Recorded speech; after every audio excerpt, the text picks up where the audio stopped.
ಕುಮಾರಸ್ವಾಮಿ ಭೇಟಿ ಆದ್ರಿ. ಮೊದಲನೇದಾಗಿ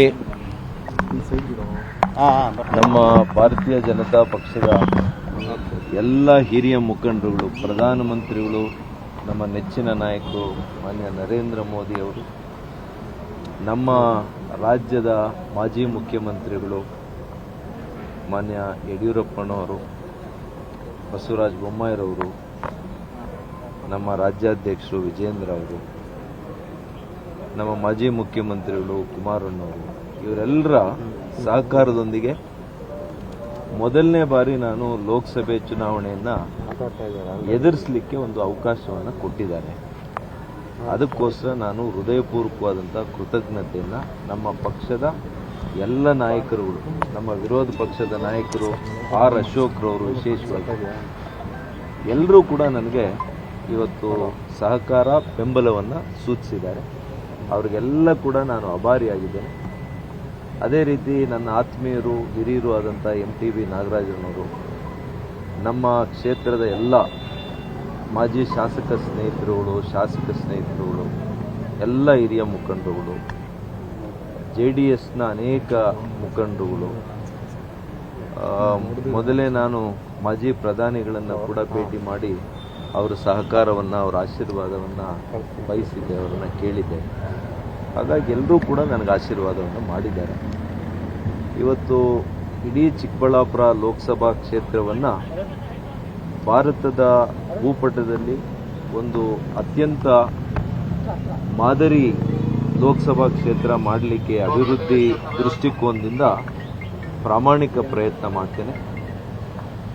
ತಾಯಿ ಭಾರತಾಂಬೆಯ ಸೇವೆಯನ್ನು, ಅದರಲ್ಲಿ ಕೂಡ ಮಾನ್ಯ ನರೇಂದ್ರ ಮೋದಿ ಅವರು ಪ್ರಧಾನಮಂತ್ರಿಗಳಾಗಿರ್ತಕ್ಕಂಥ ಈ ಕಾಲಘಟ್ಟದಲ್ಲಿ ನನಗೆ ಈ ಒಂದು ಅವಕಾಶ ಸಿಕ್ಕಿರೋದು ನನ್ನ ಜನ್ಮಗಳ ಒಂದು ಸೌಭಾಗ್ಯ ಅಂತ ನಾನು ಭಾವಿಸಿದ್ದೇನೆ. ಹಾಗಾಗಿ ನಾನು ನಮ್ಮ ಕ್ಷೇತ್ರದ 20 ಲಕ್ಷ ಜನ ಬಹುಶಃ ಮತದಾರರಿದ್ದಾರೆ, ಅವ್ರಿಗೆಲ್ಲರಿಗೂ ಕೂಡ ತಮ್ಮೆಲ್ಲರ ಮೂಲಕ ಮನವಿ ಮಾಡ್ತೇನೆ.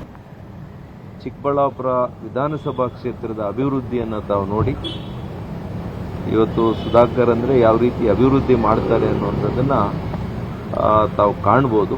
ಅದು ಇಡೀ ಲೋಕಸಭೆಗೆ ನಾನು ವಿಸ್ತರಿಸುವಂಥ ಪ್ರಾಮಾಣಿಕ ಪ್ರಯತ್ನ ನಾನು ಮಾಡ್ತೀನಿ ಅಂತೇಳಿ ಅವರಲ್ಲಿ ಎಲ್ಲರಲ್ಲಿ ಕೂಡ ನಾನು ಮನವಿಯನ್ನು ಮಾಡ್ತೀನಿ. ಸರ್, JDS ದೊಡ್ಡ ಮಟ್ಟದ ಓಟ್ ಇದೆ, ಅವ್ರ ಬೆಂಬಲ ಹೇಗೆ ಪಡಿತೀರಿ? ಸ್ಥಳೀಯ ಮುಖಂಡರು ವಿಶ್ವಾಸ ಪಡ್ಕೊಳ್ತೀರಾ? ಕುಮಾರಸ್ವಾಮಿ ಅವರು ಏನು ಹೇಳಿದ್ರ ಬಗ್ಗೆ? ಖಂಡಿತವಾಗಿಯೂ NDA ಇವತ್ತು BJP ಮತ್ತು JDS ಮೈತ್ರಿ ಆದಮೇಲೆ ಸ್ವಾಭಾವಿಕವಾಗಿರ್ತಕ್ಕಂಥ ಒಂದು ಮೈತ್ರಿ ಇದು. ಏಕೆಂದರೆ BJP ಮತ್ತು JDS ಎಂದೂ ಕೂಡ ಪರಸ್ಪರ ವೈರತ್ವ ಇರತಕ್ಕಂಥ ಪಕ್ಷಗಳಲ್ಲ.